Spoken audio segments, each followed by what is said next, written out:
everything changed because I found out that they was playing me out of a bunch of money. Crazy money. Also, I'm going to photo shoots, video shoots, sitting here with graphic designers. I'm in team meetings, all that stuff. Man, they got 5 years worth of free labor off me. So let's go back to the True Version Media. So you start True Version Media, you're doing all this personal branding, you're helping people. Yeah. What went through your head when you realized that they took your company name? Can I be real? Go ahead. I mean, it's your pod, you know. Listen. All right. You know, and so like, but everything I've been through from being broke, man, is for people trying to bury me to being blackballed to just people stealing my business name. All I know is anything that don't kill me, make me. All right, what's good? What's poppin', y'all? So this is the first episode of the Champions Club podcast, and I'm really excited, man. So it's gonna be a little different than regular podcasts. So this is on the Champions Club. I usually bring in entrepreneurs, business owners, content creators, or anybody who really have a good story, who powered through adversity, and I interview them so they can share their story. But since this is the first podcast, and I would love to start off with myself because I believe that I am a champion. I brought one of the best in the building to interview me. I'm here with my friend Kristen Givens. Man, this girl, look, I mean, everything from content to personal branding to building the audience, man, I've learned a lot from her by watching her journey and watching her content. And so we got connected, and she has blessed me with this opportunity to be sitting here and interviewing me. So she's going to take over the interview, and we're going to talk about my story and where I'm at right now. And so, man, first of all, thank you for being on episode number 1. This is a blessing. Everybody, we just can't go get top tier talent. No. You see what I'm saying? For the first interview. So I really appreciate it, man. Thank you. Well, I'm honored to be here. I'm so thankful that you feel like I'm such a professional that you can, you know, and I'm qualified enough to interview you for your first episode. And so I'm just happy to be here. Facts. Yeah, absolutely. I'm glad you committed. Let's jump right into it. I feel like anybody that has like a story or felt like giving up on their journey, they'll appreciate this conversation. So let's just jump right into it. Let's get it. Can you share a little bit about what inspires you to start your entrepreneurship journey? Yeah. So just me as a kid, I was the candy man in high school. So I always been an entrepreneur. I didn't know that's what it was called, but I never really liked, you know, my friends working at Wendy's and they getting paid $7.25. The work to pay ratio was off. It's so bad. When I was pushing my product, I'm slanging the candy, the non-laters. You know what I mean? I'm making $100 before noon. So I always had that mindset. It's like I always thought that was the best way to make money. But when it got real, I actually was sleeping in my car. So at 19, my dad kicked me out. He kicked me out and then drove off. So like I'm in LaPorte, Indiana, no friends, no family, no money, no job. I had my wife at the time, and I was sleeping in my car, and she would come by every single day and come talk to me for hours, man. We just vibing. And she would tell me, like, before she leaves, she's like, first of all, promise me you won't get in any trouble. Cause I was that dude. I was wild back in the day. And then she was like, you know, you're gonna be a great man one day and everybody gonna see it. She's like, I love you. I believe in you. You're gonna make it through this. You're the strongest person that I know, and you're gonna be great. And at that time, I really felt like, you know, well, my family, everybody always told me I was gonna go to jail, go to prison, or be dead. Nobody ever told me that I was great at anything or going to be great. But, you know, I loved her so much that, like, you know, I didn't want to disappoint her. So I told myself, you know, I don't know what greatness looked like, but, you know, for her, I'm going to go figure out what that is. So I started applying for sales jobs because, like, for me, the easiest way to make, like, from a straight line is from point A to point B. You know what I mean? So, like, that's the fastest way to get anywhere. So I don't focus on stuff I don't have. Or I don't focus on stuff I'm not good at. I'm only focusing on stuff I do have, what I am good at, and I'm good at selling. So I was like, I need a sales job. So I'm walking around at 19. Girl, nobody would give me a job. I couldn't get a job at any phone company. Boost Mobile, T-Mobile, Verizon. They all told me no because of my age. And I'm like, bro, I can't. They're like, you can't possibly have experience. Yeah, but I've been really doing this ever since I was in school. Since I was 9, I started my candy business in school on a 9-year-old, right? And so I remember the last job I went to was Boost Mobile. And I was like, dude, come on, bro. Like, they got crackheads selling phones. Like, how could you literally justify this dude selling this $500 piece of machinery? He ain't got no teeth in his mouth. Like I told him, I was like, man, I'm sitting here. I'm like, man, he probably gonna sell him the phone and turn around and rob him for it, right? And he was like, get out, right? So I'm sitting here down my luck, and then I ended up taking an 100% commission-based sales job for a startup marketing company. And I didn't know anything about websites, I didn't know anything about advertising, Google ads, Facebook ads. I just seen an opportunity and I just took it. And they was like, hey man, we can't pay you a salary. Don't even know what that word means. 19, they was like, you got to be a 1099. Don't know what that means. I came from a W-2 household, And so I was like, and they was so like, we can't pay you unless you actually make a sale. And I'm like, bro, I thought that's what sales was. So they was like, all right, yeah, let's do it. So my first year, I made $3,000.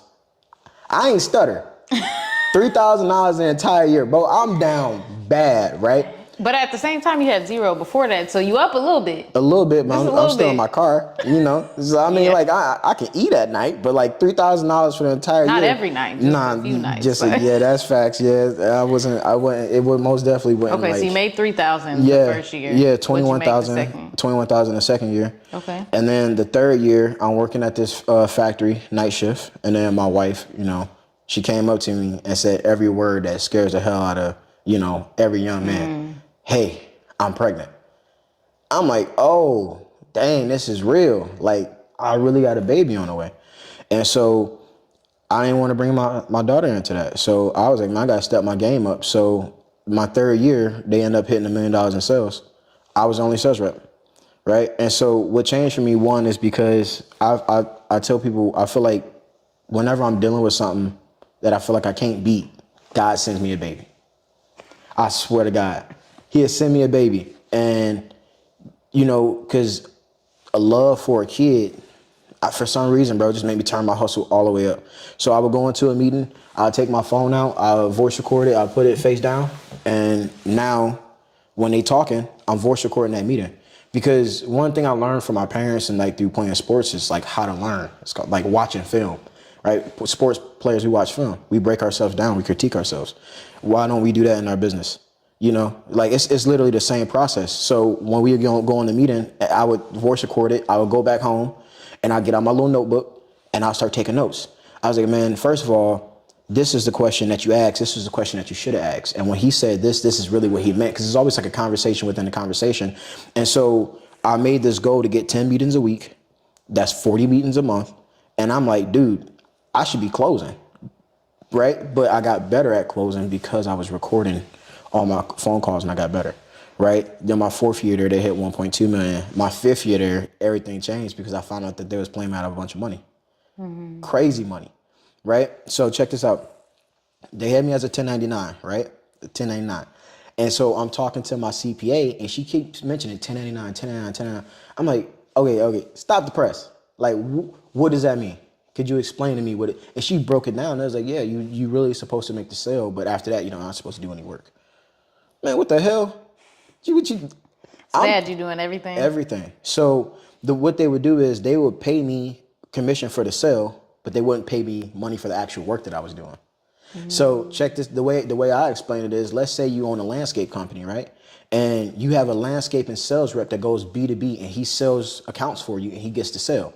You would pay that sales rep commission for the sale, but that same sales rep turns around and do the labor for the landscaping and he's not even getting paid on that. Yeah. So they'll pay me commission for the sale, right? But any of the website calls and website revision calls, Google ad calls, I'm sitting there listening to all those phone calls, making sure that we're getting good quality calls. I'm going to photo shoots, video shoots, sitting here with graphic designers. I'm in team meetings, all that stuff. Man, they got 5 years worth of free labor off me for 5 straight years. So I'm sitting there, I'm like, damn, bro, I'm getting pimped. Y'all paying me on the front end, but paying me on the back end. So I ended up leaving. I went to another marketing company. Did you confront them? I did. Yeah, they knew they was on some trash, right? And crazy thing is because I was averaging 3 to 5 websites a month. And if you really look at it, so I was like, okay, when I started, as a sales rep, y'all only had 2 people. When I left, y'all got a team of 10 people. I'm the only person selling up in here, bro. So when I confronted him, I'm like, bro, y'all playing me, but everybody eating off my plate. He was like, well, what do you mean? I'm a sales rep. So I'm averaging 3 to 5 websites a month. Y'all got 4 developers, bro. So if I'm not selling websites, they don't have a job. Then we got account managers, right? Managing Google ads, Facebook ads, all that stuff. If I'm not out there selling those services, they don't have a job. Well, you got people here that's on a salary, and that they come here every single month. They're getting paid, but y'all playing me. Yeah. And this is what really shift my mindset into running my own business, because I only wanted to do sales. I never wanted to run my own business because I thought it was hard. You got to hire, you got to fire, all that stuff. I just want to sell the product and go home. I always thought that was a better route than my parents, working W-2, right? But what I realized, man, whether you W-2 or whether you a sales, you don't win, because somebody's always going to be, profiting off of you. So like, I'm getting 20% of commission, but I'm doing 80% of the work. That's trash. I don't think people should take that deal. Now you do got, I'm not knocking it. This is just me, right? Like, you got people who really doing good on W-2 jobs and they comfortable with that, bro. Do your thing. More power to you. But it's not for you. It's not for me, right? And the way I would explain it to people is like, bro, if I'm a lion and I go out there and I hunt the gazelle, I kill the gazelle, I drag that thing back to the village, why the hell should I get the leg? You feel what I'm saying? 20% of commission for 80% of the work. You should get the leg, bro, and give me 80%. Nobody would take that deal if I'm a sales rep, like, yeah, pay me 80% commission. They're like, man, next, because that's just not how it works. So I went to another marketing company, and they laid everybody off after 6 months. So now I don't got a job, right? And back to in your car. Nah, I ain't man. Listen, I promised myself that I would never go back to my car. Yeah. But it was close. I ain't gonna lie, it was close to that. So like, at this point, do you have a kid or kids? Yeah, so you got the wife, I got my wife and I got a daughter. She's 3 at the time. So yeah, you definitely ain't going back to the car. Not going back to the car. It's not even an option. Like, at least when my dad kicked me out, I was in an SUV. You see what I'm saying? Like I got space. Man, I'm in my little Acura sedan. We can't go. We all like, yeah, that's not an option, right? And so when I went to the next marketing company, I brought clients with me. And, they obviously, the previous marketing company ain't like that. So they tried to sue me. So it's what I like 50 Cent said, when it rains, it pours. So now, and I call it a hurricane season, bro. I'm not having a bad day. I'm not having a bad month. I'm having a bad year, because I was laid off from my job, right? I had zeros in every bank account, maxed out credit card. I can't even go get another sales job, at least locally, because the previous company I was at, bro, they throwing so much dirt on my name, don't nobody want to hire me. So like, name a sales rep, show me a sales rep that produced $1 million in sales and can't get a job. That's how crazy that is. Like, bro, if Michael Jordan was a free agent, he gonna find a team. Yeah. You see what I'm saying? They're like, no, we don't want nothing to do with you. So then the bigger marketing companies that I apply for, like, they know who I am. Took tons of clients from them. They took the interview like, oh, Selah, what's up, bro? Man, bro, why the hell ain't you working? Like, why don't you got a job? It's like, bro, I got laid off. And what I learned was, if you need something, that actually gives people leverage when they see that you need something. Because when they would present me a contract to work with them, like, that's a crappy commission structure. So take this or take nothing. But since I already got played, I now know what a bad deal looked like. Like, I'm not 19 anymore, bro. So I'm looking at this, I'm like, man, no, I'm not doing that. I'm not gonna devalue myself because I know my worth. And I thought I was just being prideful. And I talked to my wife and I was like, hey man, like, something better than nothing, right? She's like, hell no, don't take that. Why would you do that? I was like, okay, cool. Cause she been with me since day one, right? Yeah. So I was like, all right, man, what am I gonna do? Because obviously, like I said, zeros in every bank account, maxed out credit cards, my car broke down. My AC was broke in the summertime. Dude down bad. I got court papers in my mailbox because the other marketing company tried to sue me. And I'm sitting here, I'm like, bro, I'm dealing with all this pressure and I'm losing. And I mean, at this point, do you have anything else left to lose? Like, man, your back is against the wall at that point. I mean, my pride. I had a little bit more pride left. Just a little bit more hope. And guess what happened to me? My wife woke me up and said the words that every young man don't want to hear. Hey, I'm pregnant. And I was like, damn. Like, all right, I guess you did have more to lose. Yeah, your free time. Girl, I'm sitting here. I'm like, bro, I gotta make a decision. Like, am I gonna fold, or am I gonna take care of my next baby I got coming? And so I had a photo booth. It wasn't even unboxed yet. And I was like, man, maybe certain doors is closing so another one can open. I just started praying, and I was like, man, you know what, bro? Let's do it. Like if I can produce $1 million in sales for somebody else, bro, why can't I do that for myself? I really don't need anybody to give me a job. That's like I had to change my mindset because if you're an entrepreneur, you know how to generate your own income, especially if you know how to sell, right? So I'm like, bro, well the reason I think I wanted a job is because it does provide that stability because I got a family, because the more responsibilities you have, the less risk you can take. You see what I'm saying? But I'm like you said, my back is against the wall. So I got this photo booth and I started calling people to rent it out and nobody would answer the phone. And then I figured out 2 weeks later that everybody was blackballing me. Like, again, the other marketing company, bro, they like so much dirt on my name, nobody would rent my photo booth. 95% of the numbers that was in my phone didn't pick up. Kristen, I'm sitting here like, hey, John, bro, what's going on, man? Did you get my last call? Like hitting people up multiple times, man. And what's so crazy is because these is people that, man, I did favors for. Like when they was down bad, they say, oh man, I haven't made the close in 3 months. You know, I just need a win. Hey, bro, here's a spreadsheet of all my clients. Call them and tell them I sent you. Dude closed every single client, right? I hit that number. Hey man, I'm busy. I can't get what you're renting. Cool. So Kendrick Lamar. He got this song called Euphoria, and in that song it's a line. If you don't want to work with me no more, okay? F all y'all. You don't want to work with me, cool. All right. So and God is so good. What I figured out is I actually don't need a network. What I needed to go do is create an audience. So I just started figuring out how to learn. I learned how to use social media or be homeless. That was the option. Learn how to work this or don't have a place to stay. So I just started putting stuff on Facebook. And then Christian, like when I would post stuff about my photo booth business, it flopped. No likes, no shares, no engagement, nothing. Those reels is garbage, bro. People want a story. They want a story. People want the story. I put myself out there and I just started talking about what I was going through. Hey, I'm laid off. I got this photo booth. I got zeros in every bank account, but I'm not going to fail. That's the content I produce, right? And so that got me enough attention where I started booking my photo booth, and I just literally never looked back from there. So then, I went from just doing little birthday parties and little events to now, getting booked by Notre Dame, First Source Bank, Franciscan Hospital, Methodist Hospital. Like all those are my clients. Doing weddings at Notre Dame, like Etray Farms, like doing the high-end stuff. And what it came from is because I put myself out there and I created a personal brand. And so I started producing that kind of content. It exploded. So,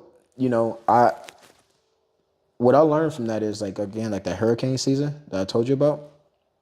A hurricane season is not meant to kill you. It's meant to build you.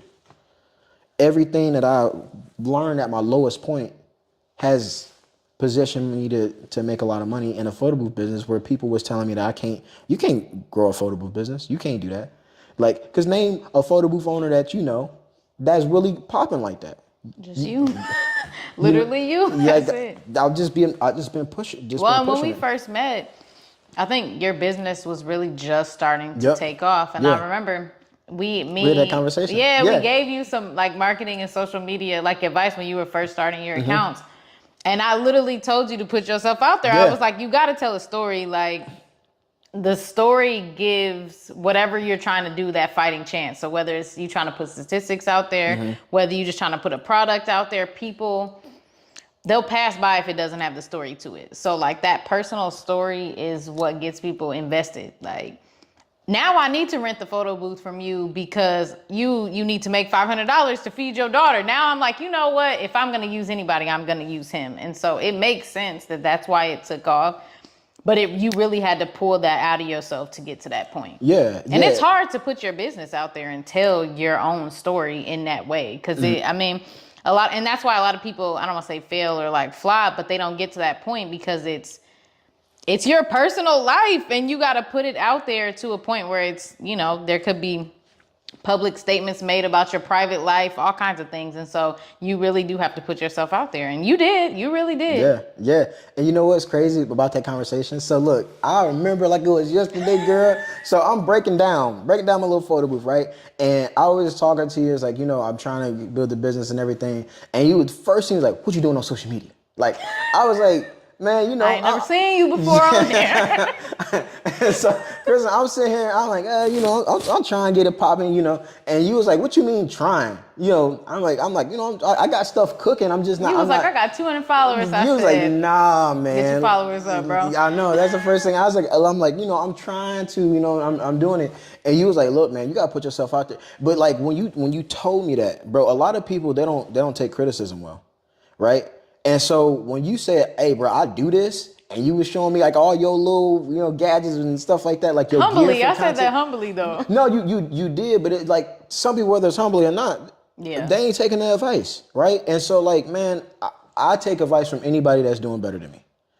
No, definitely. Right? Same. Like my granddad used to say, man, advice, everybody can give it, but not everybody should take it. Yeah. Right? Anybody can give advice, but it's who you get the advice from. So when you dropping all those nuggets on me, I'm like, I'm gonna take that and it's well received. That literally made me go home. That was the words I needed to hear because you was hitting my spirit, girl. Like, well, I could tell that you had it. I was like, it's in him. Like it's some people like it's not in them. It's just no matter what you do, it's not in you. I could tell you had it, and I was like, he has it. He has the spunk. He has the drive. He has the story. You told us a little bit about your story. You've been homeless. Like, you was like, I was living in my car when I got this photo booth, and so I could tell you had it, and I was like, bro, that story, TikTok, Instagram, viral instantly. Trust me, like. And now I'm gonna give you on a little tidbit. I'm actually working on a project right now. It's called the evolution of an entrepreneur, where I'm going on episodes and I'm telling my life in a form of a vlog series about when I was sleeping in my car, this kind of stuff, and where I am now. Because, man, I really believe that like the reason why a lot of my stuff started to take off is because I put myself out there when I had nothing.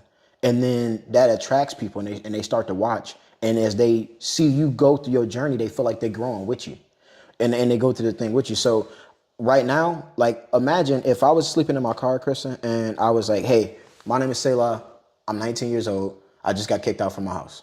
My dad drove his ass off. Which is crazy because me and my dad got a dope relationship now. But like just say, you know, he drove off. You needed that though, clearly. I did. I ain't gonna lie. I was a hot mess. But if I was like, you know, I'm just sleeping in my car and I just took a job as a marketing sales rep, don't know anything about marketing. I'm gonna make a vlog every single day, just showing my journey.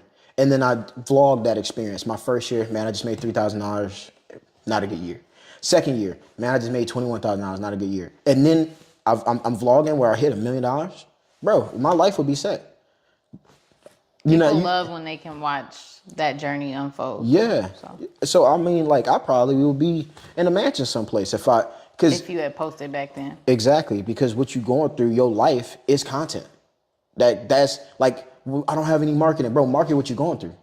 Well, and that's the easiest content to make because you don't have to do anything extra. You don't need some crazy setup. Like this is literally what you're going through right now, and it makes for the easiest content. It is. So, like, you know, I truly believe in that, and so, man, I literally just had put myself out there, and I believe that's the reason why everything started to spike. But here's the crazy part, right? When I would go to my photo booth events, people in my audience, they would come up to me and they would say, "Hey, man, your content's great, bro. I love it. Can you teach me how to make videos like this? Can you teach me how to brand like this, how to market like this?" And I believe knowledge is meant to be supplied, not denied. Sure, man. Come on, bro. And I just started showing people for free. Not charging them, you know, an hour or two a night, whatever on Zoom. Show one of my homies. And he was like, "Bro, this is so good, man. Like, you really dropping game." And he was like, "Could you, he was like, I think what you should do is just do a workshop and just charge people for it." I was like, "Man, I like the way you think, bro. Appreciate it." And I did it. I just put on my Facebook page, "Hey, if I hosted a personal branding and content creation strategy workshop, who would be interested in coming?" So, but I was strategic when I did it, right? So 56 people raised their hands. Now I got 56 warm leads. Because the way I was thinking, I was like, I'm going to put it out there. And if there's enough demand for it, I'll do it. And if it's not, I won't. 56 people said yes. Now, I didn't tell them it was paid. You know, I just wanted to see the demand, right? But when they seen that it was $150, 56 people didn't say yes, but 30 did. So I went to the Michigan City Police Department. They had an event space there. I had 30 people show up. It was a 2-day workshop. Day 1 was personal branding. Day 2 was content creation. And I charged $150 per person. I made $4,000. So the reason more than you made that first year. More than I made my first year marketing. In 2 days. In 2 days. So I'm sitting here, and the reason why I was able to do this is because when you go through it, you know it. And there wasn't a mistake. So I, like, for example, with personal branding, I got something that was called the vulnerability formula, which is vulnerability equals relatability, which equals memorability. Since I was vulnerable, people were able to relate to me. And since they was able to relate to me, they was able to remember me. So I used that formula not only for my personal brand, but also it's a formula how I put together my content. So I put together what's called a vulnerability video. It's a video just talking about or showing how you took a loss, and you pin that to the top of your Facebook page. It's just, I call it strategic pinning. That button goes straight up at top. And I like using Facebook to grow an audience because I feel like it's one of the easiest platforms because the dynamic is different than all the other social media accounts. So like, for example, if you're on Instagram, if you follow 3,000 people, but you only follow 300 or only 300 people follow you, you a lame. You see what I'm saying? Like you looked at my account, you're like, ooh, 200? You see what I'm saying? Like, ooh, you got to get the numbers up, right? So, but on Facebook, you can't see how many people I add, right? And so the way, what I learned is like, if it's anything less than 10 mutual followers, your limit get cut off early. But if it's 10 or more, you can sit there and you can keep hitting. So I was just adding people with mutual friends to my audience. But if they see that video, that's the first thing that they're going to see. Me putting myself out there, they're going to say, man, I like that guy. Accept the friend request. Now you're my audience. Just use it as a hook, right? So I started putting out certain content. And then that was a short version of the formula. The long version is memorability equals attention, which equals money because people will pay with their attention before they pay with money. And I believe like what I teach them for my personal branding classes is 2 core pillars to personal branding: vulnerability and authenticity. When you put yourself out there, vulnerability, not only does it create connection, but it also creates attention. So when people say, how do I separate myself? Bro, try being vulnerable. Put yourself out there because the essence of social media was made for people, not for businesses. So when you put yourself out there, people can start relating to you. And that is how you separate yourself. And it creates this attention. And the more vulnerable you are, the more attention you get. So, and I know it works because I talked about being laid off, being broke, and that created so much attention around what I was doing. I just need people to pay attention to me because I got blackballed. Don't nobody want to do business with me? Cool. I'm gonna go create an audience, but I need a lot of attention. And so it's a strategy I call publicity over advertising. Advertising costs. Publicity can be free. A lot of times people will go hang out with somebody who popping, they got the buzz, they got the juice. They'll go hang with that person even if they don't like them, just so they can get in a circle to get that publicity and attention. You ain't got to do that. Just literally put yourself out there. But then the authenticity side, bro, like just be you, be real, because the vulnerability is going to create the attention for you. But if you showing up who you, like how you really are, like being your real self, bro, that's what keep them. Like I come to networking events like this. I show up on videos like this. Like I just be myself. And when you build it on a real and you keep it real, it's gonna stay real. Because a personal brand is not meant to expose you, it's meant to reveal you. So if you build it on a fake and you get exposed, you done. So I figured all this stuff out from being broke. And what I teach people is you don't need a huge audience to get paid. I don't have 100,000 anything. $100,000, 100,000 followers, right? But if you have vulnerability and authenticity and you build an audience, they like you, they trust you, they can relate to you, all you gotta do is create an offer. And you don't need a lot of people like, oh, you need all these followers. You don't need 100,000 followers. If you got just 1,000 real fans or real, even 100, like you said, 30 people paid $150. That's all you need. Like, that's truly all you need. I'd rather have 30 people that are willing to pay $150 than 100,000 followers that are willing to pay nothing. Nothing. And because when people go to build an audience, if you build it wrong, so it's not about how many followers, it's about loyal followers. And I literally learned this because I put a vlog series out there for my photo booth business. Hey, I just lost $2,500 because I don't have enough photo booths to rent out to people, but I'm on a mission to get $5,000 to buy another photo booth, right? I just did a cash challenge. I followed that series. Right, from that to 5,000. Guess what happened?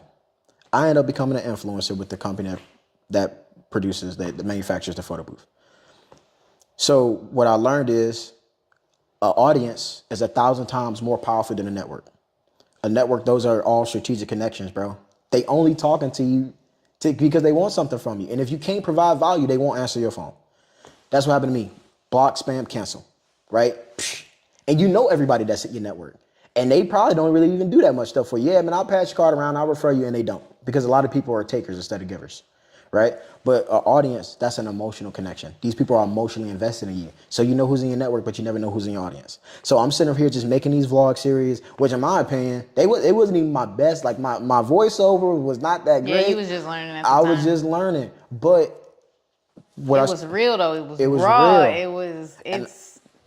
It's more relatable than the content when you got the camera crew following you around. It was real. It It was was raw. real. You was shooting it on your phone like this, like literally. I put it out there. And what I started to learn is because it's not like none of those videos went viral, but you never know who's in your audience. So it's a company called Photo Booth Supply Company. They manufacture the salsa photo booths, which is the one that I got. Guess what? They were watching all my videos. Then they started engaging in my content. Hey, I'm loving this series. I'm like, whoa. Like they got 57,000 followers on Instagram, but they over here watching my little content from a small little creator. Cause I'm putting it out there. And the biggest thing is like I was being real. I didn't rip pages out the book. Chris, and some days I didn't make money. Hey man, I ain't made no money today, and just really being real. And then I would show like my losses throughout the journey. And so from that vlog series, I actually got a virtual podcast invite from Photo Booth Supply Company. So I was on their podcast to talk about the vlog series. But I'm like, man, this is a huge platform. I'm not just about to go on there and then just talk about the vlog series. Like I'm gonna use the vulnerability formula because it's a formula. Don't fail. Talked about how I got laid off. Talked about how renting my photo booth was the only way I could pay my bills at the time. All this other stuff. Man, guess what? They called me back 2 days later and she was like, man, that podcast was really good. And bro, you going places. And what we want to do is we want to make you an influencer. It's like, what? So they sent you a second photo booth, I'm guessing. Nah, they sent me a commission link. Oh, okay. So I made a YouTube channel, it's an educational YouTube channel called the Photo Booth Playbook, where I'll just teach people how to grow a photo booth business, and I add this commission link, and then I can get paid from selling photo booths. I just opened up a whole nother revenue stream for my business. Not only do I rent them, but I became a teacher, and at the time that I became an influencer, I only had 309 Instagram followers. And the YouTube game is the long game, meaning people will come back to those videos for years to come and click on that link and buy. So that's revenue. You don't even have to do anything once you got the videos up. Last month, I got a check for $300. And I didn't work for just a video that I put out there. But I only had 309 Instagram followers at the time. So this is where I realized, like, okay, like you said, it's about building the audience. Like people, they have a huge audience, they can't monetize it. Meaning, if you put out an offer, nobody gonna buy your stuff, bro. But a small guy like me just got a check. So what I figured out is, man, is literally like we have to stop looking at words as just words. Like words are powerful, and the people who created social media, they understood this. So if you really started to sit down and break it down, it's called a social media platform. What's another word for a platform? A stage, right? Stage. What does a stage need? It needs an audience, bro. It's called an audience for a reason. It's not by accident. What does an audience need? The audience needs a good show. What's a good show? A good show is where the main character take a loss. So when I talk about sharing losses and putting yourself out there, it's literally a formula where I position myself to be an underdog because who don't like an underdog? And the bigger the problem, like if you look at, and it's the same, like Superman, Batman, all these superheroes, the better the superhero, the badder the villain. So the bigger the problem, the more good I look when I defeat whatever I got to defeat. And I learned that from a book called How to Build a Story Brand, where he talks about a lot of the movies are the same format, but I just flipped it into an underdog because like if you watch Rocky Balboa, who don't like Rocky? I mean, I think the dude got 4 movies. I feel like that's a good, you know what I'm saying? And 4 different people, same format. He gets defeated, get whooped on, right? And then what I teach in my class is like when you're going through that season, just create a vlog series and show the loss. And then the second part of that is the transformation, because that's what really people want to see is the transformation. The training montage is Rocky running up the steps. And then we pump like, hey, bro, Rocky about to whoop that ass, right? And then he get in the ring and he handle that business and we all go crazy. 4 different times. Yeah, it's the same. It's the same story. Just but like you said, you need a story. Something about it is just a little bit different every time. Because the villain is different. Same format. And it's relatable. It's relatable. Because you essentially in life, you go through a bunch of losses. I mean, it could be the same thing over and over. It could be something similar. Mm-hmm. Like you, it's every time your wife comes in, she's about to have a baby. It's the same story, but each time you boss up and it's relatable and it gets you there. It get me there. And so I started teaching this in my class. Bam. And then I realized that this could be a business for me. $4,000 in 2 days. And what's so powerful about that is because once you learn something, because people, we don't value ourselves enough to think that we're good enough to teach people. You are. If you're good at what you do and you know that you got something to teach, all you have to do is build an audience, create an offer. And guess what? I told myself, I'm like, in my heart, I'm like, Selah, man, even if 2 people show up, deliver anyway. Just deliver. No matter how many people in the room. That shouldn't change. So 30 people showed up. I'm like, hell, I'm about to over deliver, right? And I created a company called True Version Media. And True Version Media is going to be a personal brand and coach and teach people about creating content, right? But even though I really only been doing this for a year, people would say, man, who qualified you to even speak on something like that? You only been doing it for a year. Guess what? They did. The people in my audience did. I put an offer out for them and they came and bought. But I knew there was going to be, and even though like I have 5 years of marketing sales experience, you can't show me another sales rep run around here that producing millions of dollars in sales by themselves. You can't show me that. I can do a class on that alone. Hey, you want to make $1 million in marketing sales? This is how you do it. Step by step by step by step by step. Not only the framework, but also the learning side, the back end, and all the other stuff. I can do that. But since I'm in the photo booth space, this is where a lot of the stuff started coming left, because it was people that work for marketing companies, and they would come up and tell me like, bro, you can't get a room full of people. Why not? Because who would want to learn from you based on what? So basically what they saying is your knowledge ain't even good enough to be teaching people. And then I started to think like, man, these motherfuckers hating. That's really what it is, because it happened to me before when I was in marketing sales as a young dog. They really didn't rock with me like that. But I became so good at what I did, it didn't matter. So what people usually try to do is, because it's cowards everywhere, bro, even in business, right? And so what a coward would do, they literally see young dog coming and they position feel threatened because they know that I'm coming. And they try to stop a problem before it becomes a problem, but that actually creates a problem. Does that make sense? You try to stomp on me and break me down, trying to stop a problem, you just created a problem for yourself. So I just realized, all right, this how this person, because this is why they feel threatened, is because I'm teaching people about personal branding and content creation. A lot of marketing companies, and I got people out there that I'm cool with that work with marketing. We all, man, we got a dope relationship. I still refer them to everybody. I ain't talking about them. I'm like just being real, but it's a lot of marketing companies that offer a bunch of services, but they're not good at all of them. A lot of them really only good at website design and Google Ads. But social media ain't their strong suit, but they sell it. But if I teach, in their eyes, if I'm teaching people how to create their own content, they wouldn't need a marketing company. But if you just literally do an Instagram search or just any other marketing company in here and look at the content that they have, what they have is what they charge for. And you're probably paying $500 to $1,500 a month for it. And they don't produce. So that's fraud, bro. Don't get mad at me. Step your game up. Because the universe, bro, it don't pacify anybody. Like, hey, here's an opportunity. Who want it? And if you don't like the way I'm moving because you feel threatened, get your hustle up. Period. So what I did was, the dude that told me that, we was in a class and I got a room full of people, video record the room, sent it to him. Because I believe that, just from being in sports, bro, like, first of all, you don't have to have competitors. There could be people in your space, like, that's like you beefing with every other content creator. What the hell is that about? Makes no sense, right? But, so I don't believe in just like having smoke with anybody. Man, I'm cool because I understand that it's enough out here for everybody, right? But if you bring the smoke to me, I'm going to send it back because that's just how I am. And, so that created, like, me doing what I do, just created a bunch of hate. And it's like, man, Kristen, if somebody else did that, they wouldn't say nothing. That's how I feel. Like, they wouldn't say anything to anybody else. But now that I do this, now it's a problem. Why? If you don't feel threatened by me, why are y'all getting all out of shape? Because I'm teaching people about personal branding and content creation, right? So it was just started off with True Version Media. It just started off with negativity. Then people would say like, oh, he's a hype company. Somebody told me I'm a hype company. The reason they said that is because if you go to any other normal social media seminar, all they do is just deliver the goods. Hey, here you go. Use Canva 2 to 3 times a week or whatever, right?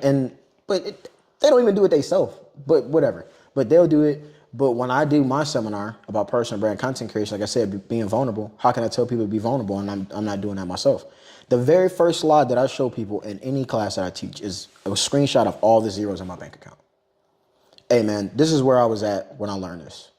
I'm not saying I'm a social media guru. I'm not saying I'm a social media expert. I'm just telling you it was a season of my life where I was effed up and now I'm not.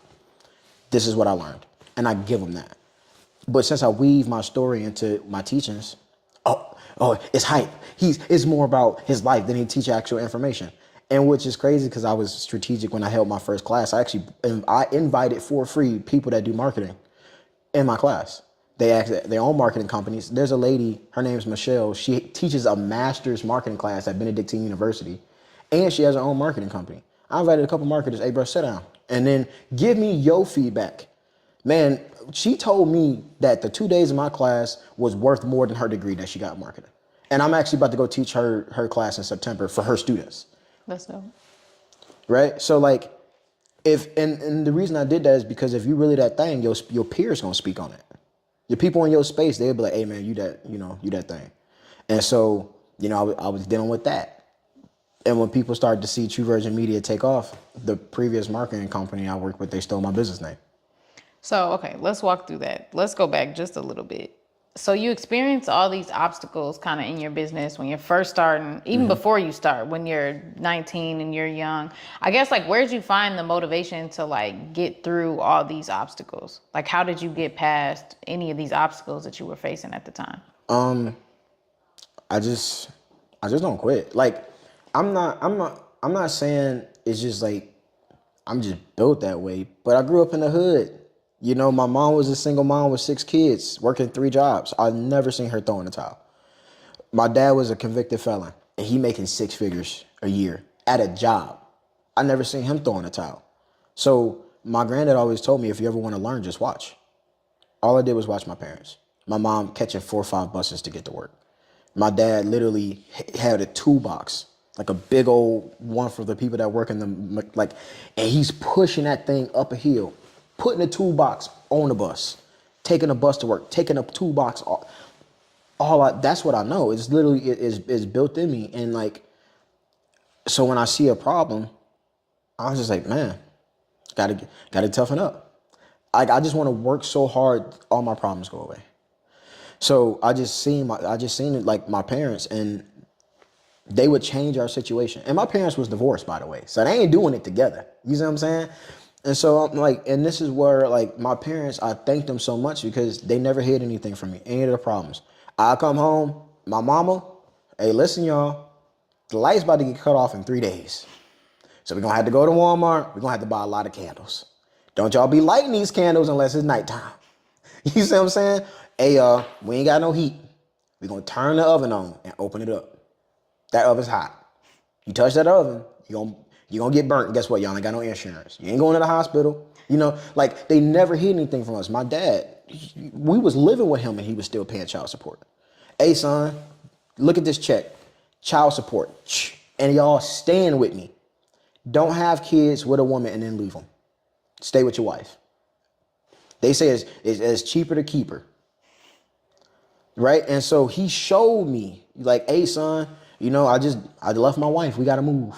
And we moving all over the place and stuff. Like, they always showed me the real. So, and my dad, man, he said, man, dude, if you a man, bro, stand on that business. Because, like, when I was with y'all and when I just got out of prison and all this other stuff, I couldn't get a job.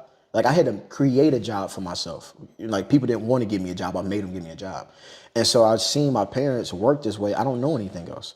And now it's my turn, like, to do that for my family. And I believe, bro, every man got to answer his door. Right? And if you knock like you got a problem, I got to answer like we got a problem. If you knock like you got some sense, I'm going to answer like I got some sense. But every man got to answer the door. So, like, I had to draw a line. Bro, my family effed up, but we not going past this spot. This shit stops right here. And then go out there and work. That's all I know. So it sounds like you got the vulnerability from your parents. You got I'm gonna make my own job if they won't give me a job from your dad. Yeah. So it seems like you took the pieces of stuff that you went through as a kid and now are, like, transitioning into, like, what you're doing now. So let's go back to the True Virgin Media. So you start True Virgin Media, you're doing all this personal branding, you're helping people. Yeah. What went through your head when you realized the company you used to work for stole your, and maybe keep this PG 13 Yeah. rated when you say what went through your head, but what went through your head when you realized that they took your company name? Can I be real? Go ahead. I mean, it's your pod, you know. Listen. All right. When I realized they stole my business name, I was on the phone with NBiz, and it's my fault. I truly believe the reason why I can, just grow as a person is because I have high levels of self accountability. I learned that from sleeping in my car. From my dad put me on. Anything that happens to you, accept responsibility for it, bro. It's your fault. Don't matter what it is. So when I looked at it, I was mad at first. And I'm from Cleveland, bro. I wanted to go put in work on these, man. I'm about to come see you, bro. Because like I said, they've been doing this stuff to me for the last 3 years, trying to sue me, blackballing me, all this other stuff. And I said, every man got to answer the door. As a man, how many times somebody got to play with you before you show them you in the game? So I'm like, bro, I'm about to go pull up on them, right? But then I had to sit there and I had to say, look, first of all, they white people. I can't just be putting my hands on them, because my dad told me that as a kid, man. Like, dude, they look at you as a lion. You can't just have a lion walking down the street attacking people, bro. They're gonna make an example out of you. You need to check your temper, right? And he's a city councilman, bro. He a politician. He lawyered up and copped up, bro. And so I really had to say, so I calmed down immediately, and I was like, all right, you can fight him, but it got to be a different way. It can't be with violence. And I thought back to a time where my granddad, he had actually taught me how to play chess when I was 9. And he was making moves and I was always reacting to the moves that he was making. And he had got mad. He was like, man, what the hell is you doing? Like, old dude, And I'm like, I'm scared, granddad, I'm just playing chess. And he was like, we always reacting to what I do. That's not how you play. And this is what he told me. And I swear to God, it's like my granddad gave me the blueprint to beat him. So he was like, when like life is like a game of chess. And he was like, the worst thing that you can do is react to what other people do. And he was like, when you react to what other people do, they take away your power, you abandon your strategy, and they take control of the board. And then he was like, what you need to make is a power move. A power move is a move that's so impactful that it actually, you take control of the board. They abandon their strategy, you take away their power, and you control the board. So I'm like, man, what could be a power move because I need one right now, because now I got to shut my whole business down because I can't operate in that name no more, because I know from the past, they going to sue me. They ain't got no new tricks up their sleeve, bro. They a one trick pony. They going to sue me. So I was like, okay. So I was like, I talked to my wife and she was like, leave it alone. Just ignore them. And I'm like, but they bullies. They've been doing this to me for 3 years. They think they hurt me. They hurting everybody in the house, including the kids. And she was like, man, lead them. Don't go over there. I talked to one of my homies, Rob, one of my OGs. I thought he would understand. He was like, Selah, listen, man, they got a lot of money, a lot of power. Just go get a new business name and just go. I'm like, but they bullies. But I was like, nah, bro, I'm going to do it a different way. I'm going to fight them. So I made a live, my IG live in front of their billboard, because I did research that billboards don't have public right to privacy. And hey, somebody stole my business name. The only reason I knew, and this is a marketing company, by the way. The only reason I know I can go up against a marketing company and win is because I built the audience. Everything that I've learned about personal brand and the audience and everything, the vulnerability formula, it worked. I just followed the formula, vulnerability. They stole my business name. That's the loss. And I was like, I know who did it. And it was a sign over there, right? That video ended up with like 5,000 views, all this stuff. And I'm not bragging about the views, but in LaPorte, 5,000 people is a lot of people that just seen what y'all did. But I knew that was actually a battle of the brands. I built my brand on vulnerability and authenticity. They built their brand on fake stuff. So they're angel in public, but devil's behind closed doors. So now we really get to see how y'all is. And then like anybody else that's looking at it, bro, y'all old white dudes bullying on this young black. It don't look good, and he a politician. So then I had 6 of my friends send 6 of his best friends the video as soon as I posted it. Because how do you talk to an enemy without actually directly talking to them? You give the information to the rats and they'll go take it back. So I made it at 9 a.m. on Saturday on purpose, because I know homie gonna be sleeping, and all his friends send him the video. And he waking up, he like, oh yeah, it's for you, bro. There you go. Good morning. All right. Then after that, I had released like my screenshots. Hey, here's my business. Y'all can see that I had it first. I ain't lying. Got to make it up. Bam. And then on there, it said like re3, blah, blah, blah. I can't say it. They'll sue me. So y'all, and it's public information. So now people can put 2 and 2 together and see that dude, the one that stole my business name. Then after that, I call it loading up the clip. They've been messing with me for 3 years. So I just go on podcast. I literally, for 2 weeks, I didn't respond. I just went on the podcast tour doing podcasts to get certain clips, because if you just do a video like, hey, they stole my business name, you're like an angry black dude. But if you just literally, now it's in the form of a podcast, I got music and I got clips and saying, hey, this is what happened to me, it don't seem that bad. I put those podcast clips out there. Then I had one of my friends literally tag the mayor of LaPorte because he's a city councilman. And every big dog think they're a big dog till they meet a bigger dog. So I was like, all right, I'm not the big dog. I had to put my ego aside. The only person with enough pull to make him leave me alone is the mayor. So I had my friend tag the mayor in a comment, is this how y'all treat black business owners in LaPorte? Now I'm meeting with homie, and he was like, look, they won't leave you alone. They don't want you to make no more videos, though. Don't make no more videos. And we good. Checkmate, bro. You still making videos right now? Yeah, but it ain't about them. You're right. Now it's about you. You're like, I'm making the story about me now. It's all good. But if any videos that I make and you feel hit by it, why? You doing something? Yeah. What you up to? Why you feeling hit by what I'm saying? Because your ass know you doing something. So the True Virgin Media thing, I had to bury it. But man, I just used the vulnerability for me. Remember I told you the attention? I got so much more attention on me now than ever because I know how to take a loss, present the loss, and then show the journey of the loss. All they did was give me attention. That's what I need, bro. You literally, remember I said a good show is the main character take a loss? Thank you. You just gave me a loss that I needed. And since I prayed and I've been trying to work on my spiritual self and not go whoop on them fools, I opened up the Bible and it's a verse in there. Psalms 37, 13 through 17. And it talks about how God laughs at the wicked because he know their day is coming. And how they make weapons to hurt you, but actually hurts them. It's the whole scripture. Anytime I go do a podcast, I wear that shirt because they know it's for them. When I did the live, I did that shirt. Made it real big. Go look it up, bro. That's what he did. They tried to use something to hurt me, bro. It literally just hurt y'all. And it got to the point where you can't even, like, if you type in their names on Facebook and do the little @ thing, they block their pages. So now you can't even mention them in comments. You hiding. Yeah. Y'all a marketing company, bro. Y'all should be producing content and smashing it, but you can't. So what, and it's not that I don't believe in you, but what made you feel like you as a small business can go up against this established, marketing company? Because I got an audience and they don't. That's true. I got an audience. If you don't like it, build an audience. So, because here's the thing. If a lot of people, especially like that do marketing, right? If you own a marketing company, look at their video content. They feel, it's called video phobia. They cannot get in the camera and do this and talk in front of that thing. And if they do and they suck at it, it makes them look like they're not an expert. But since I put myself out there and I've been doing it, man, because when I got into it last time, it happened in the courtroom, so I lost when they tried to sue me. I'll take an L on that because I don't know the courtroom. But remember, I told you my granddad said you need to take away their power. They need to abandon their strategy. Meaning, I'm gonna bring you into my world. Come create content, bro. Sit your butt right down there and create a video. You're not, because you can't, because you suck at it. So you fighting my way. So it's really easy for me to fight how I fight and make them adjust to what I do. I knew I was gonna win. That's what I told my wife. She's like, man, listen, just leave it alone. Rob was like, man, leave these people alone. I'm like, nah, bro, because they can't do what I do.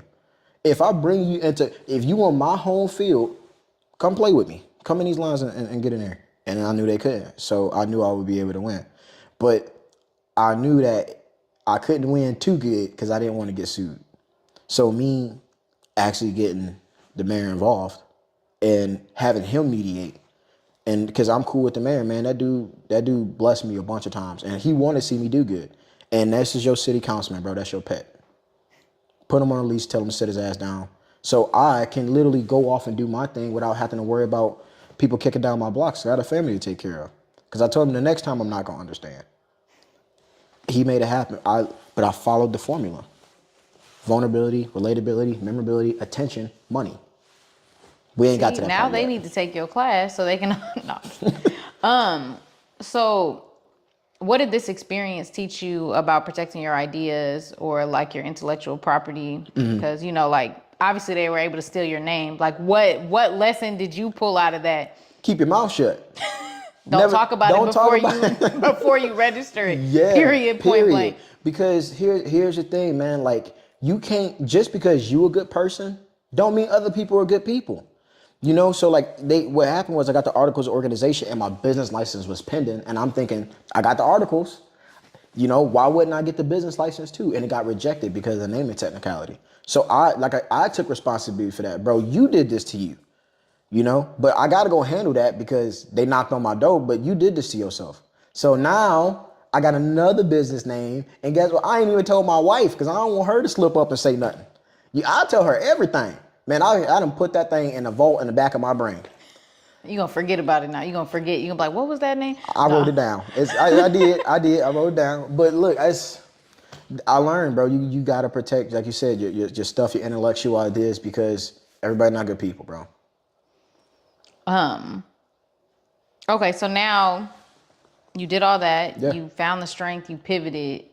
What's the next steps? Like, what's this new vision that you're gonna bring to life? Yeah. So, Besides the name that you won't tell any of us, including your wife. So. yeah, I'm keeping that on lock, you know. But the next thing is to make sure that I'm doing it the right way, like building it as far as like, you know, getting people to the classes. But I'm actually having a launch party.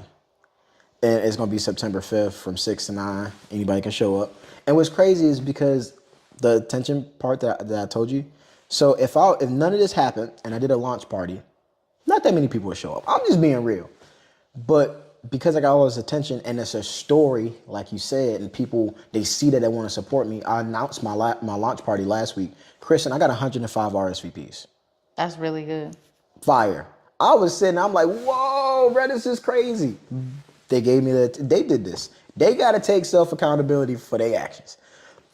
Like I said, you try to stomp on a problem, you know, stop a problem before it becomes a problem, it creates a problem. Now they got a problem. But the vision is like, you know, I'm going to do this launch party. And like I told you, following that formula, I got this attention. 105 people just RSVP'd.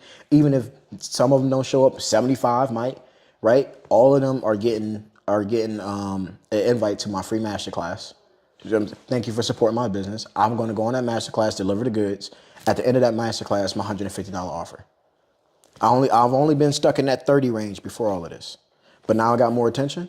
Even if 75 people come, 75 times 150, my math is nasty in my head, but it's more than $4,000. Yeah. I'm literally moving people down the pipeline just from the formula that I know in my head.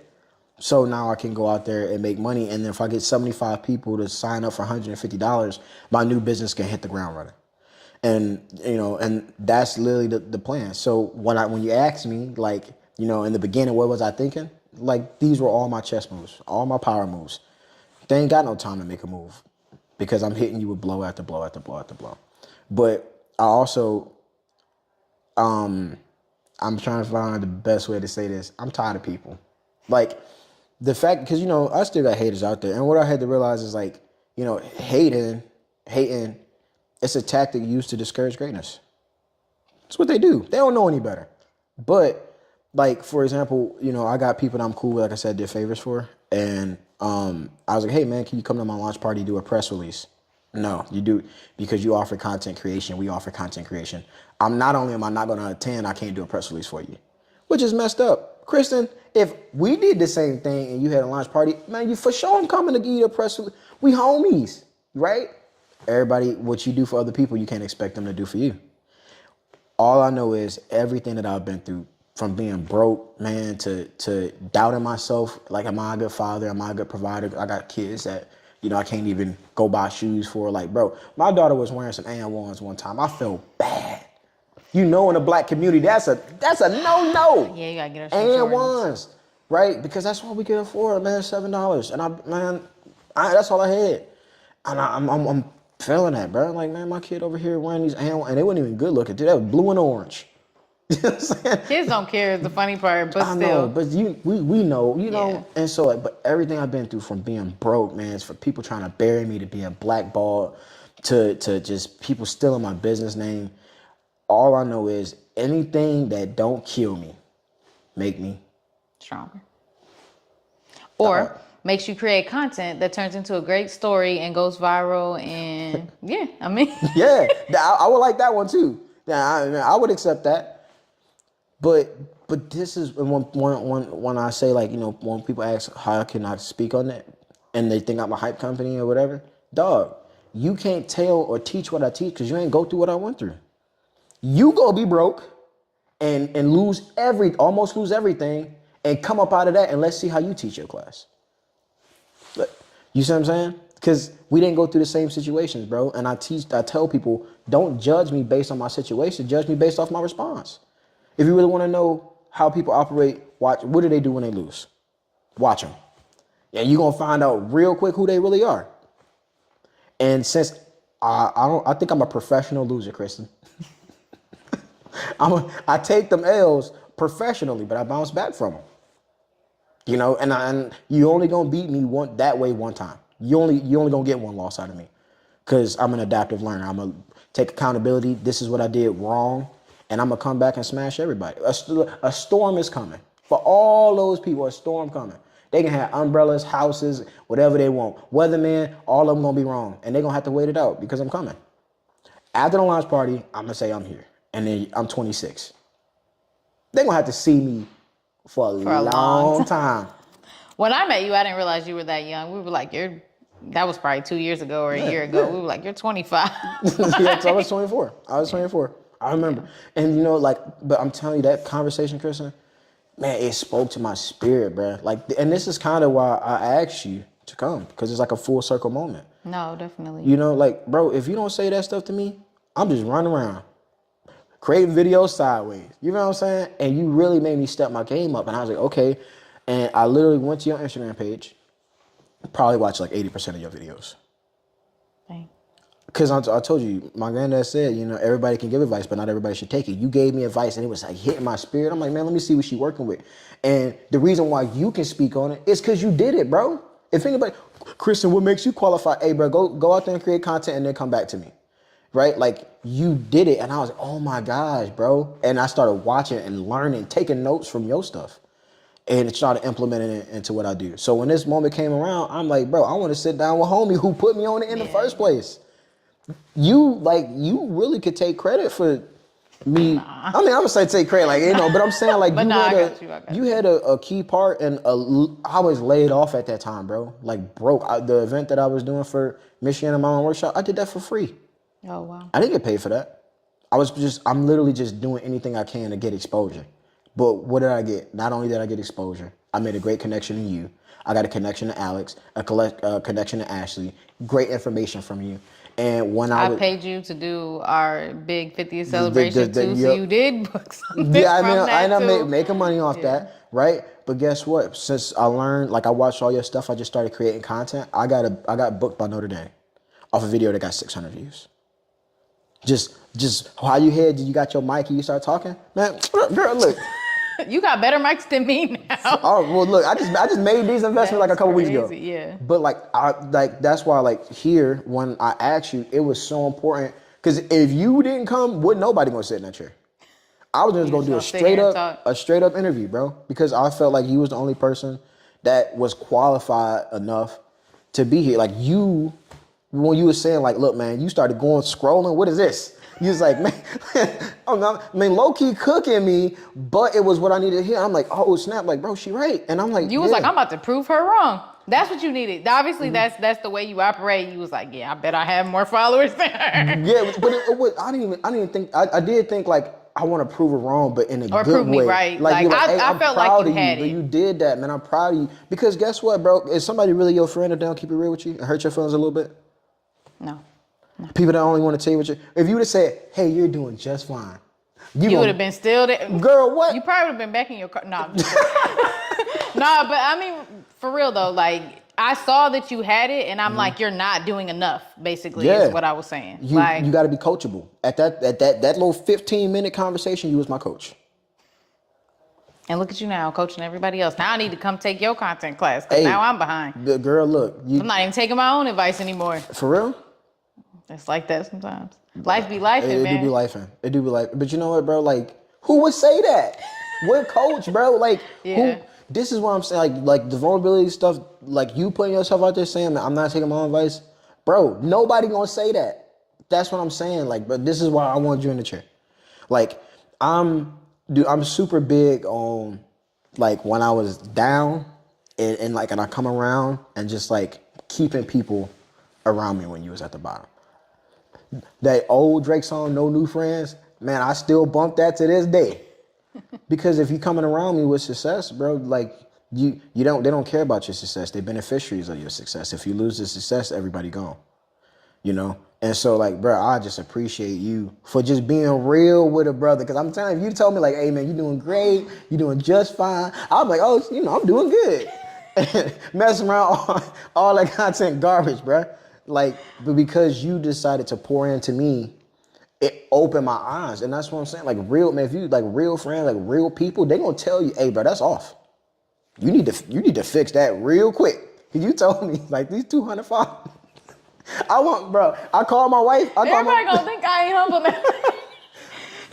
I saw the potential though, and I was like, you could be doing better than this. I called her. I was like, because your conversation with us was better than the content you were putting out, and I was like, this is unacceptable. So that's a bar. I knew. I was like, okay, he has it. Like I said, some people have it in them, some people don't, and I was like, Selah has it. Like, there's no way your content shouldn't be better than this. I'm like, start telling that homeless story. You'll get literally like. I'm telling you, This is what people want to hear. This is the type of stuff I sit and scroll on TikTok, and I'm like, dang, she living in her car. Hold on, let me watch the rest of her video. Literally. You have to. Like, you have to put yourself out there. You have to tell that story. And now I'm going to go home and take my own advice because I haven't been doing the same. So I needed this conversation also. Dope. And I'm glad that whatever I provided that spoke to your spirit can help you. Like, sure. Dude, because you really a goat in this. You don't see it right now, but like, I'm telling you, bro, you doing your thing. And I appreciate it. When you say inspired by Kristen, I literally was like, bro, she did inspire me, bro. She did. I mean, I wanted to cry in my car, but she inspired me. Shoot. Wow. But nah, I appreciate it. And the new name, the new stuff, I would love for you to come to the launch party. My plan is to come. You can RSVP. You come too, bro. Come on down. Don't, bro, you more than welcome. And I'm telling you, man, like I'm gonna go on this journey, but yeah, I'm gonna prove people wrong because that's how I operate. And I'm gonna let you know, like, bro, if you on that side, like, you on that side, we're not gonna be cool. It's a storm coming for y'all. But I also have to center myself and say, bro, don't do it for that. Like that can't be your source. It's not my source. It's like a secondary source. Yeah. If I ever run low on the energy, them haters gonna juice me up. But I'm gonna do this for my audience. Like, I don't have right now. Shout out to Spare Room Studios, Tiffany and Cheryl. Like, this is they setup. I'm coming here because I wanted the first one to be special. I wanted it to be nice. Man, it's in my garage, man. My wall all messed up, and guess what? That's what I'm gonna start with. You gotta start with what you got. You literally have to start with what you have, and then you upgrade your stuff as you go. And I'm gonna start my journey from my garage for my audience, just to prove, because it's called, I call it like content value versus production value. Like people that can't see, we got lights, we got mics right now, we got all this fancy setup, whatever. That's production value, right? People think because you increase your production value, it's gonna increase the content value, which is actually information in the video, and it don't. You can have the dopest background. If that story ain't right and the content ain't right, it don't even trash. Matter. So garbage. And so I'm gonna grow my channel just being in my garage with a raggedy looking wall. But I'm gonna make sure my content value is hitting for people. And I'm gonna go through the journey for my audience. And that way I can pour into them and do that. But they can go back and see that, yeah, bro, Selah started right here. Well, and even then, I swear we're gonna wrap this up. But even somebody seeing like the messed up wall of the garage behind you, part of that is the relatability, the vulnerability. Like somebody would be like, dang, my garage looks like that. If he can do it, I can do it. And so sometimes people need to see someone that looks just like them in a space that they're in for them to feel like they can do it. Mm-hmm. Like, everybody's not motivated by the Mr. Beasts of the world. Like, the people that are already doing it at this level. Like sometimes you got to see somebody like you. I'm sure when you saw my content, you were like, well, she was at the same event that I was at, like it's not like she's right, yeah. like a celebrity or something. Yeah, like she's literally at the same event that I'm at, and she's just a regular person. And so sometimes you have to see somebody that's in the same space that you're in, or kind of to make it more realistic, yeah, or like exactly. more achievable. You realize that you can do it through that. Like it's the inspiration of it. That's why my name on Instagram is Inspired by Kristen, because it's like I want y'all to see what I'm doing and be like, you know what, she's just doing that with whatever, and I could do that too. And that was the whole point behind my podcast when I first started it. That's the whole point behind everything. Is like sometimes we need to see somebody in the same space that we are, that looks like us, or that is where we are, that makes us feel like we can do it. And then and if you don't have anybody like that, then you become that and you inspire the next generation. Dope. So. Well, listen, man, it's been real. I appreciate Thank you so much, man, for doing this for me and blessing me with your presence to do this first. I wanted to kick it off right. Yeah. And so thank you. So, man, that's wrapping up the podcast. Tell people where they can follow you, find you, and all that good stuff. I'm Inspired by Kristen on all platforms, as TikTok, Instagram, and Inspired by You podcast on Facebook. Dope. And then again, shout out to Spirit One Studios for letting us use this studio for the first one. And my goal is to bring you on and to interview you next time. Okay. To hear your story. And yeah, man, appreciate it. Deuces.